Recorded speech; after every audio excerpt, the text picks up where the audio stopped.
Ready? Okay. Okay, here we go.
Greet your neighbor. I love it.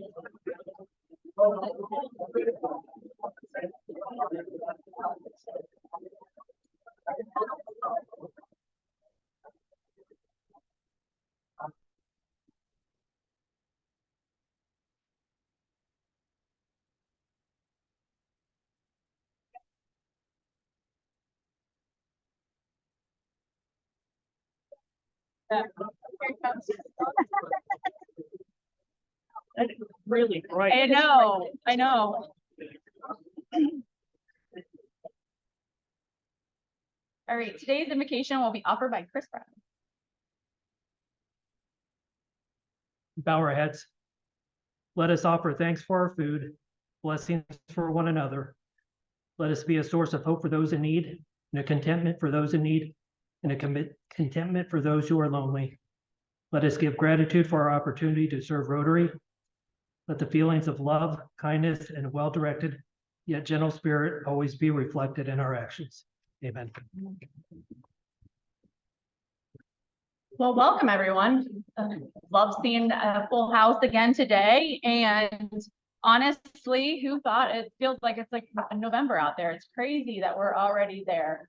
And so I started this National Day thing during my presidency, thinking it would be kind of cool. And the more I get into it, some of these national days kind of been disappointing, to say the least. So I thought I would do kind of like a, hey, this is kind of some things about November, since it's first day of November and I didn't like the national days. So obviously November is known for kicking off the holiday season. And then also November was actually means the number 9.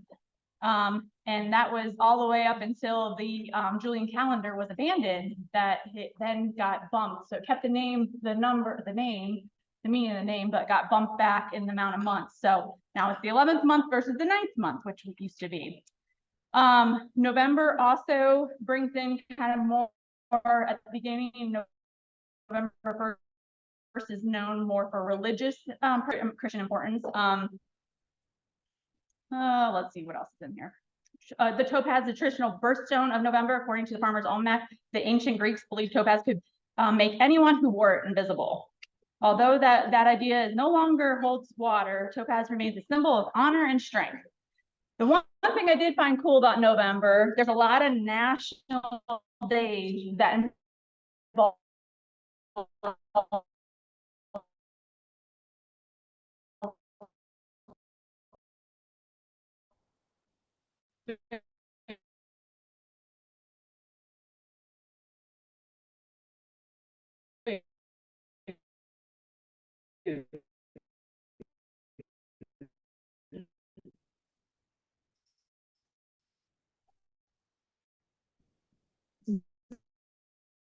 So today was actually nacho day, that the word November, eating all this food.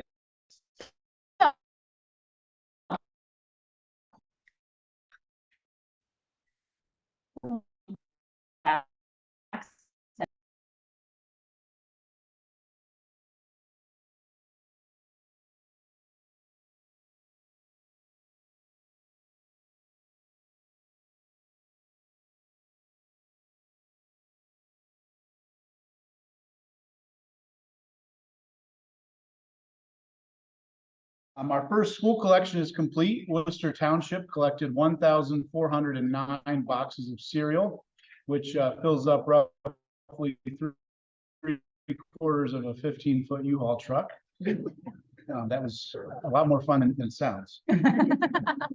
Yesterday, we had the youth clinic over at the college. We had over 100 kids in attendance, about 115 kids. We collected 300 food items for people to people. So it was a very successful day. Big thank you to Coach Klein and staff and the players for putting on a terrific clinic. Coach Klein is with us here today to give us a preview of their upcoming season. Coach Klein begins his 28th season as a member of the College of Worcester basketball coaching staff and his 4th season as head coach. Prior to joining the coaching staff, Coach Klein was a standout player at the college. And Coach Klein is a graduate of Northwestern High School right here in Wayne County. Ladies and gentlemen, Coach Doug Klein.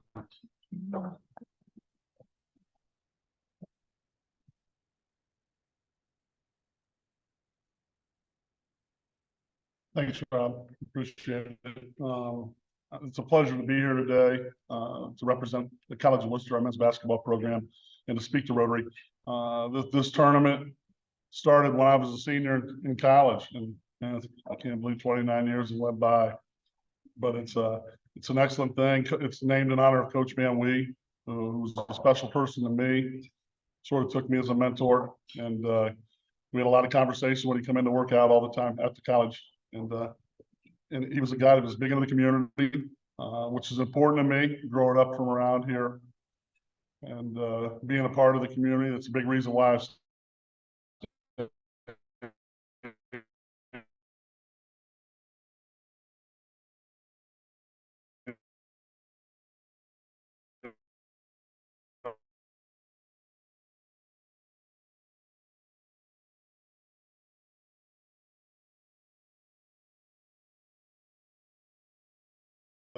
that was a big reason why I stayed as well, all the time. And it's also an opportunity for our family. Like I said, for my kids to grow up around their grandparents, their cousins, their relatives.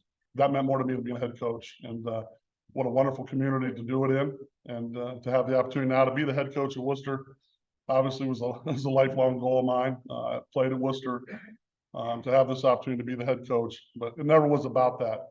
It was just about having a chance to, myself and Coach Moore, we sort of co-coached the team all those years.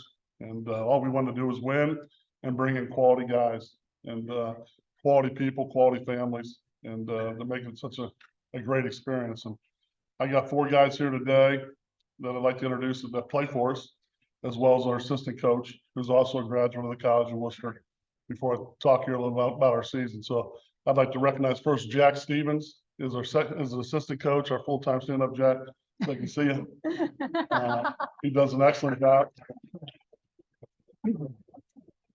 My first year of being head coach, and it wasn't because of COVID why Coach Moore retired. He planned to retire that year, but obviously the first year of being head coach was the COVID year, and I didn't even have a full-time assistant. And I'm glad, because Jack was still a senior at the College of Worcester, and I knew I really wanted him to be my assistant, and it gave me the opportunity then to hire Jack as soon as he graduated. He's done a great job every year. He just keeps getting better and better, and our players love him, and he works hard and is a big part of our program. And so I can't thank Jack enough. And we have some other assistants who volunteer as well, but Jack is the one full-time guy we have. Phil Kutza, he's helped us the last 2 years as a volunteer. He's a former high school coach, and he shows significant commitment. He lives in Brunswick, comes every day for practice, all the games. Mel Burke, he actually lives up in Cleveland as well. He's been here for 2 years. He makes some practices in all the games and recruits for us. Both those guys recruit for us. This year we added 2 more. Brian Kuiper, who's from the community. He was the head coach at Triway, and of their girls program and the Northwestern girls program recently. He's joined our staff. And then a former player of ours who just graduated last year, Turner Kurt, who's doing a student teaching this semester, but also is the gym teacher at St. Mary's. He's helping us as well. And then we also have Coach Moore, so who comes every practice. He doesn't sit on the bench for the games, but he's at every practice, which is a great opportunity for him, for our guys to be around Coach Moore. And having him heavily involved in our program still is awesome, and it's also good for him. But our players who joined us here today, that asked to join us, we have 2 seniors that won't be they could graduate, but they're not graduating because of the COVID year. They're coming back for another year next year, but there are 2 seniors. Nick Everett, who's a senior. He went to West Branch High School by Alliance. My son, JJ Klein, who obviously went to Northwestern. Then we have 2 juniors that join us. Jameer Billings, who's played for us for 3 years. He's from Lorraine. And then new to our program this year as a transfer is Ashton Price. He's from Bay Village. He's a junior as well. So those guys join us. Those guys are doing an excellent job. We have tremendous. The thing about us, our recruiting is our recruiting is all based on, we want the best player possible, but we want a better person. And all these guys, they're great people. And that's why our program has been so successful. We have really good people, and that's a big priority in our recruiting. And the rest of the guys on the team are really good guys as well. And they work hard. They're really hardworking kids. They're a pleasure to coach. I've told them that a bunch of times this year. They're awesome to coach them every day because they come and they listen. They work hard. They're very coachable, and they play as a team. And that is what Worcester basketball is. Ever since I've been there and as Coach Moore's been there, it's all about team. And it's not about individual success. You'll still get the individual accolades at the end of the season. If you're on a good team, you're deserving. And we've had a lot of those guys. We've had more All-Americans than anybody in the country since 1991, I believe. But it's all about team success. It's all about learning how to work together. We have a very diverse team, which I think is awesome. I think that's what's great about the College of Worcester. It's a very diverse community. And it teaches our guys that we come from all different backgrounds. Like I was talking to Rob earlier, we have a guy from Hawaii that'll play a lot for us this year and has really improved. But we have guys from all over the U.S., but we also have some guys from out of state. We have a guy from Luxembourg, a guy from Australia that are part of our program. So it's a very diverse group, but they're just good guys that are very coachable and really just want team success. And that's why they came to us. They don't care who gets the credit. They just want to win. And that's a big part of our program. And we're excited about this season. I can't believe it's upon us already. I can't believe the Alabama Wee's here in 2 weeks. We're actually opening up before the Alabama Wee tournament this year, which we have not done too often. A few years ago, they moved the start of the college basketball season up for Division III, where you can start as early as like November 8th, which we've not done a whole lot. We usually start with the Alabama Wee tournament, but because of scheduling, we had Allegheny leave our league last year. So we have 2 more non-league games that we have to schedule, and it's just easier. I prefer not to play on Thanksgiving weekend because our guys, I don't think, enjoy playing on Thanksgiving weekend. And we've done it before, but I remember we were going to Hanover, Indiana for a tournament, and one of the guys, Alex Alone, is from Worcester, played for us. And he looked at me, so we drive down the day before the game, spend the night. He looks at me and goes, "Why are we here?" I'm like, well, and we played like it the next day. So, our guys, they didn't seem like they wanted to be there. I think it's a good time for our guys to go home, even though we get quite a bit of time to spend time with their families, because basketball is a grind, it is a long season, and it gives them that opportunity before we get into finals and stuff to spend some time with their families. So because of that, we're playing early. We actually leave on Thursday. We go to Rochester, New York, to open our season in a really tough tournament. But our schedule, we have a really tough schedule. The Alabama Wee tournament will be really, really good again as well. We play the first night Rose-Hulman at 8 o'clock next Friday on the 17th. And then the other 2 teams are Hampden-Sydney out of Virginia, who's, I think, ranked number preseason 8 in the country. And then Widener out of Philadelphia. Both those teams were in the NCAA tournament. So it's an awesome field. Rose-Hulman is a very traditional, strong program out of Indiana. So it's a really good tournament. Our league will be tough again. Wabash has everybody back and they've added some guys. So and Denison's very good as well. But non-league wise, we have a really tough schedule. We have a lot of Saturday home games in January and February. That's conference games, but non-league wise, we're playing a lot of teams. It's probably the toughest non-league schedule since I've been here as a player and a coach. There's a bunch of teams that are ranked that we're playing. You know, we went 21-6 last year, won our conference, but we didn't make the NCAA tournament. We didn't get we lost in the championship game by 1, so we didn't get the automatic bid. And there were some upsets throughout the conference tournaments. We didn't get in, even though I think we were deserving. I felt bad for the guys. We were more than deserving to get into the tournament. And we had a good, tough strength of schedule for non-conference. But I told them this year, we're going to make sure that they don't leave us out. It doesn't come down to that because we're going to play some of the best competition we can play. And win or lose, it'll make us a better team in the long run. So you'll have the opportunity to see some of those games. We have the Christmas tournament as well. That has John Carroll, who's number 3 in the country right now, and Wheaton, who's in the Elite 8. So it's a really tough non-league, which gives the opportunity for the Worcester community to come out and support us against good teams. And any questions at all, or you might have about our program? Thank you. I appreciate it. Definitely looking forward to it and hearing about your guys' success and actually being there next weekend to watch you guys and for the Alvan Wii. So good luck to all of you. So next up is Secretary Lynn, Secretary's report. Thank you, President Courtney. John Hutchison has the traveling microphone, and we'll start with Jill Monroe. Hello, I'd like to introduce Austin Self from the Alzheimer's Association. He's the local walkman.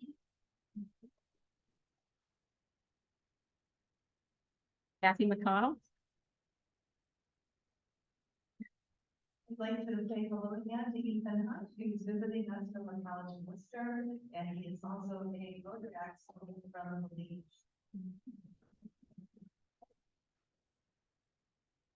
And we have one announcement from the podium from Angel Lichty. She chairs our bell ringing effort, and she said we will start bell ringing the week after Thanksgiving.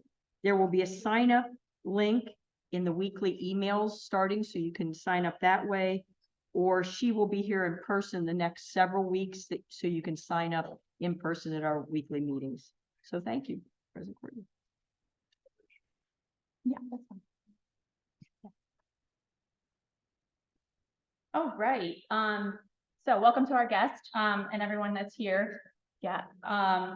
So we have a great speaker today, and I'm excited to hear about the program and the organization that they have. So we are going to have Melanie Garcia come up and introduce our speaker.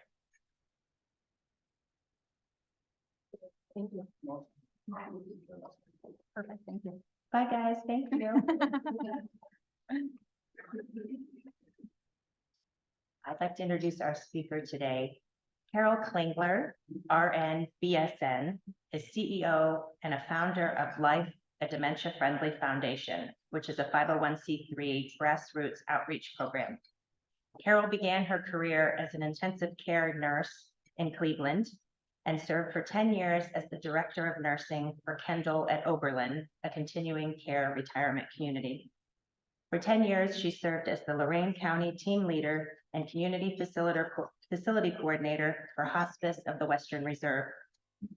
Carol became a certified dementia practitioner in 2016, studied techniques and gained knowledge and understanding of successful interventions for people living with dementia through Naomi Thiel and Teepa Snow.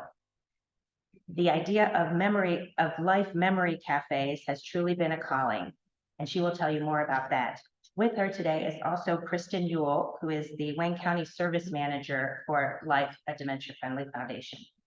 Thank you. Welcome, Carol. Thank you so much, and thank you for having me today. I'll make sure you can hear me.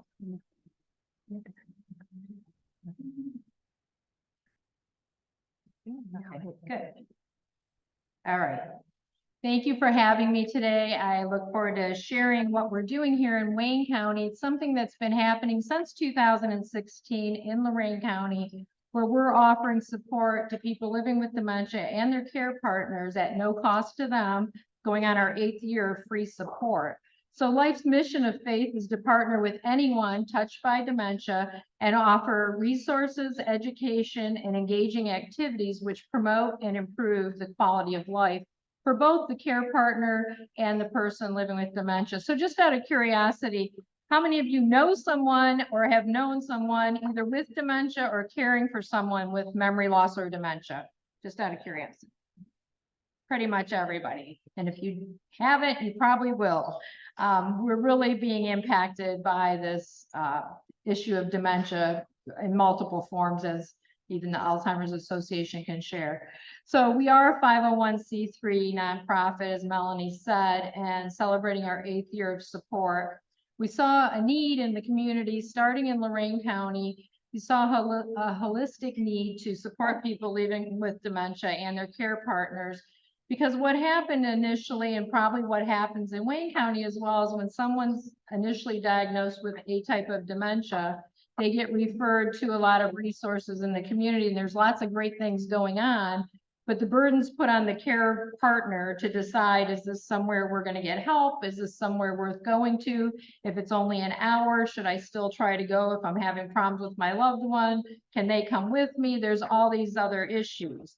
So my idea was to provide support in one location for 4-hour increments, and I'll explain more about that. But there's just some pictures of happy people, and I like that you can't really tell who has dementia and who doesn't in our groups.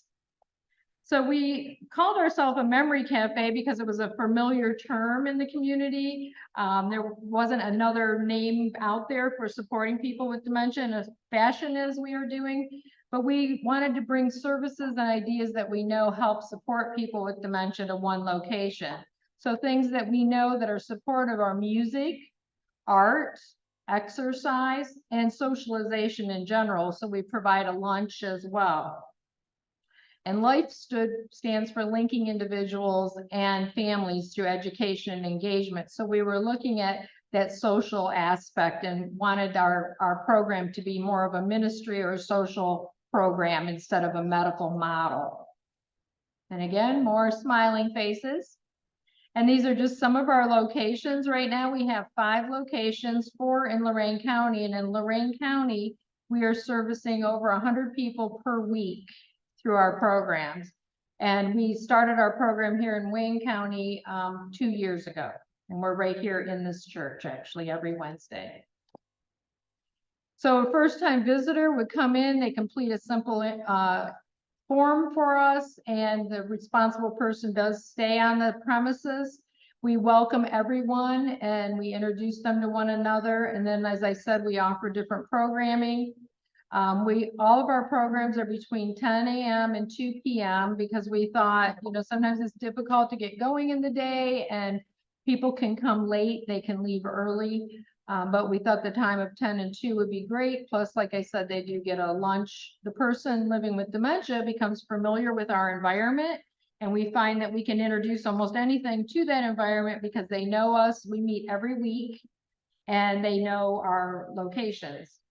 And we focus on the abilities and not the outcomes of the individual. So in this case, this was a different craft activity that we did. And this picture I just like because this wife is looking at her husband. The husband has dementia. And I just feel like she's looking at him in a proud fashion. She has an opportunity to interact with him as her husband instead of just a caregiver. And we celebrate individuals. So we had a man named, we do have Sammy. He's still participating in one of our memory cafes. And we found out that he was a boxer. So we had him bring in information and he brought in his pictures of his boxing career. And today he's still a champion for us and he had a great day. So we like to celebrate and understand and learn about people. And this man, he's been with us since 2018 and he still plays trombone for a community band. So we had the band come and play in June and he plays beautifully, doesn't miss a note. And the interesting thing I think about him is that a lot of our staff and volunteers keep saying how he's doing better. And I just think, who says that about somebody with dementia? But he's very engaged every day and socially active. He actually comes to 2 memory cafes and he communicates more than he did when he first came. But he is doing better. Then we offer pet therapy at most of our locations. We usually have pet therapy. And actually, in this case, we have a Supreme therapy dog that did its 600th visit with us. So it's for someone to come to the Memory Cafe, we just ask that they're able to get around independently, and this is with their caregiver support, that they manage their bathroom needs and they don't have any special diet restrictions. Because all of our food is donated, at this location, Smithville Western provides our lunch. And then, as I mentioned, we do arts and crafts type activities, or I like to call it art expression. And I have people say, well, my dad, he won't do art, you know, he's not going to come and do art. You don't know what someone will do when other things that they've done in the past are now too complex for them. So a lot of times people will do other things to be successful still. And like I said, we focus on the engagement more than the outcome. And we had a beach theme day one day, and this next picture is actually, oh, not this one, the next one. Not that one. All right, never mind. I'll tell you when I get to it. But we had a beach theme activity at all of our memory cafes, and everybody just had a blast. So what happens when somebody comes? They come at 10 a.m. We welcome them. We have beverages and they have socialization. Sometimes we do positive reading. Sometimes we have a prayer. We have pet therapy going on throughout the day. We give name tags and people come in looking for their name tag. They're already filled out usually unless they're a new participant. And then we have music or music therapy. We'll do exercise and have peer support time with education involved. Then we'll have a lunch and then we'll do our art expression or art therapy type program. Then we collect those name tags. So it signifies that we've ended our day basically. And this was my picture I was looking for. So I just thought it was so fun because we got these 2 guys playing in the sand here, you know, that probably would have, somebody would say, well, my dad wouldn't do that, but you just don't know what people will do, you know, at a certain time. So I just love this picture and they were having a blast. And then we do a lot of different types of exercise. So we're not just sitting in a chair for an hour doing the same repetitive things over and over. We have mental stimulation and mental exercises as well. And we've been able to keep our services free now for starting our 8th year because of our community collaboration. So the reason, part of, I'll say later about with Wayne County, but we came here partly because Danbury Senior Living helped us in Lorain County, as did the Springer locations, and that's Smithville Western down here, and they offered to support us in this location as well. And the church gave us free space here at this church. And then another thing we do is we work with students and the caregivers with the simple goal of giving them tools and techniques to have a successful encounter with someone who has dementia. So we never try to say we know everything or we're right about our way of doing things. We just know there's certain things that are more likely to be successful when you're working with a person with dementia. For example, one of the things we make a point of doing is greeting the person with dementia first if we know who it is. We want to greet them when they come in the room because a lot of times they're ignored, they're treated as though they're invisible, or they're not greeted at all. Or if they are, it's not really an interactive type of greeting. It's kind of just a side thing. So we make a point of saying their name and welcoming them and talking to them initially right at first. And we right away treat them with dignity and respect. This is a group of students that they made a lunch together basically. So each person was making their own lunch that day and they had 4 different stations. So they made their roll-ups here and then they went to another station and they did a fruit salad, and another one they did a little mini pie, and then the last one they painted a pumpkin. And we have a lot of different opportunities for students, and we just actually got our first student volunteer down here, so I'm so excited. And then all of our locations have a service manager that leads the organization, like sort of like an activities director. They make sure that everything's going smooth. So if music doesn't show up or something happens with whoever was doing art or exercise, they're able to pitch in and come up with another plan. And I love this picture too, because the gentleman in the picture said he had never golfed before. So it was a new experience for him. And then the boy is actually Kristen's son. And he just, when school's out and he has the opportunity to come periodically, they love having him there as well. And then we look for ways to find meaning and purpose in things that we do. So in this case, we had a donation of material and we were able to cut the material and tie it and make blankets that we donated to the local APL for the dogs. And it's just, you know, fun to be able to do some meaningful give back type activities. And these are just some of the activities that we've done. And then this gentleman here was a volunteer that would come once a week with his puppy, and we got to watch the puppy grow up over the course of time. So we operate primarily on grants. We host fundraising events. We did get a national recognition. So during the pandemic in 2020, we have, of course, like everyone else, had to close our memory cafe. We closed our memory cafe for 14 months, basically. And during that time, we didn't know if we'd be able to be sustainable or not, but we held weekly online opportunities, Zoom meetings and things, and we took monthly care packages out to our caregivers that would have activities in that.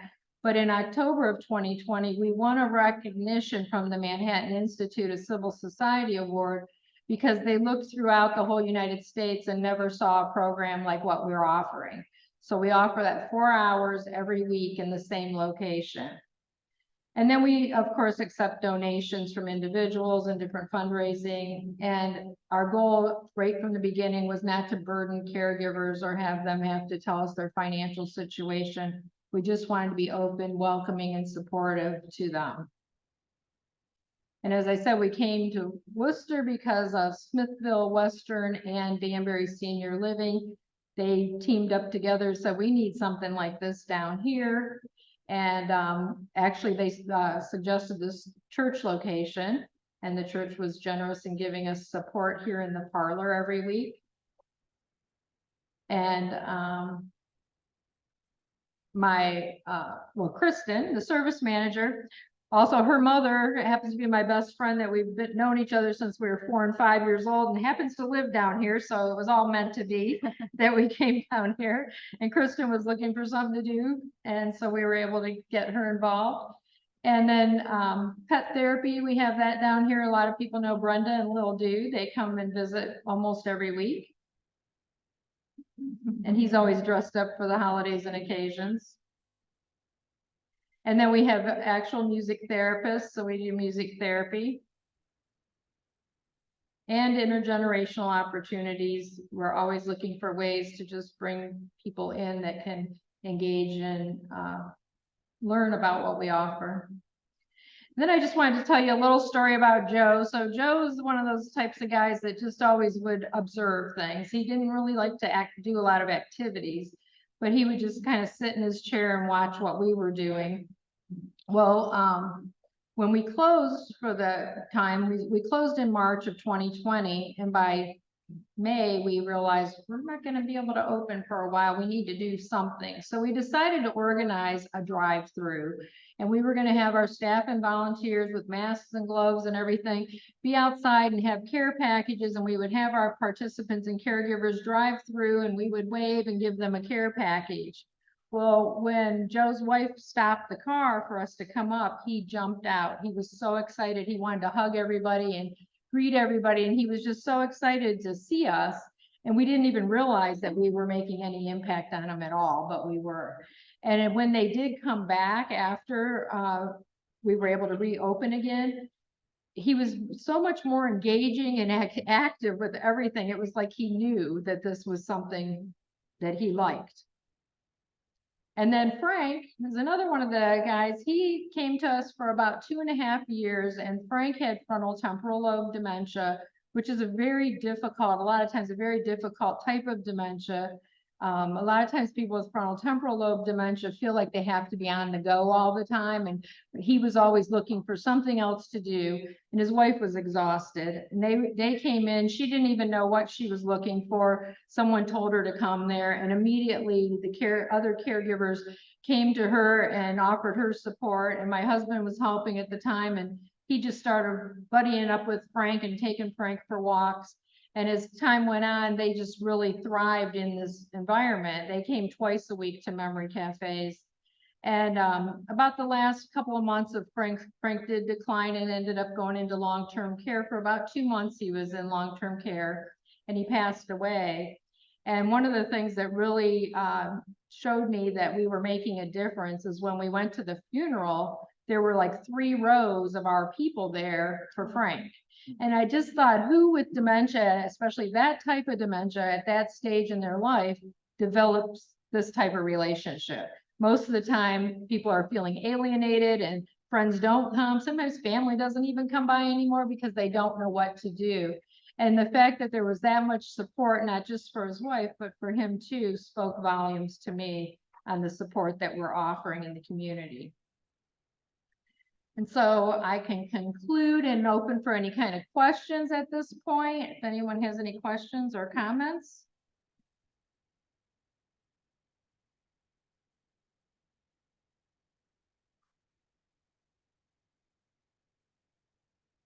I'm just curious, obviously this makes an impact and for both people with dementia and caregivers. Do you know if this is growing as a national trend or if it's just localized to Brooklyn?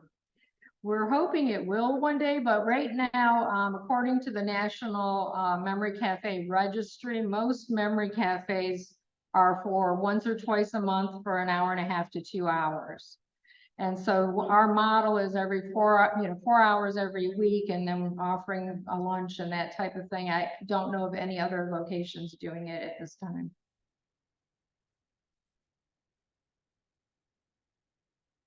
And for me, they would like what helps are online, yes. Do you have any, can you explain a little bit about what the caregivers do, or what kind of education and programs you do with it to try to provide some respite or the caregivers Right. during 4-hour program? Sure. So usually we found that during exercise time, not that our caregivers don't need exercise, but it's a great time to contain everyone and get them engaging. The people with memory loss or dementia are engaging. That's a time where caregivers can step out into another room and either have peer support where they support just talking among each other and sharing about their week, or we bring in education. So we have education can be anything from laughing yoga to stress reduction type things to elder law. We had the VA come in at one of the locations, and one of our caregivers didn't even know she was entitled to any benefits. And a lot of times, we could have, just say, for example, Danbury could come in and talk about long-term care, and they can ask questions from each other, and there's no fear or feeling of commitment, where if they went and met at Danbury, it might be a different feeling, a different sense for them. So we bring those supports and educations to them. And that's another thing, is that if you do provide a service, I am interested in getting information from you that we could share. Yes. Did you say how someone would register to attend one of these, or do they just show up? They can just show up, or they can go online to our website. There's a registration on there. It's dflife.org, and it is in the brochure. But they can just show up at this point. We've still been able to do that. So we're hoping we can continue. The beauty about the caregiver coming is we can have a large number of people because they're all one-on-one, basically. We usually have, for about every 6 people, we have a person. There's a service manager, and the rest are volunteers. And that's the other beauty about being at the churches. A lot of our volunteers do come from our churches.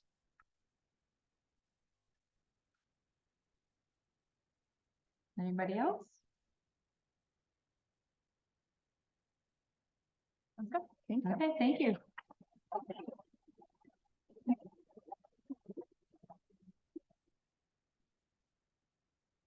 in appreciation of your time today, we would like to give you this rendition of the four-way test. And then this is actually donated by the Village Network. So, Thank you. Thank you. We appreciate it.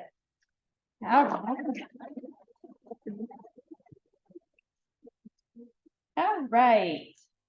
So, next week, we have our Veterans Day program. So make sure you guys, come back and join us. Make sure you bring some guests, wear some red, white, and blue in honor of our veterans. And then the November 17th, 18th is the Alvan Week. So again, we can use some volunteers or just come out and support the College of Worcester. I'm assuming there'll be some good ball games going on. And then keep an eye out for the bell ringing that's going to be happening in the emails. And then the registration will be here next week if you would rather sign up in person. And so with that, we stand adjourned.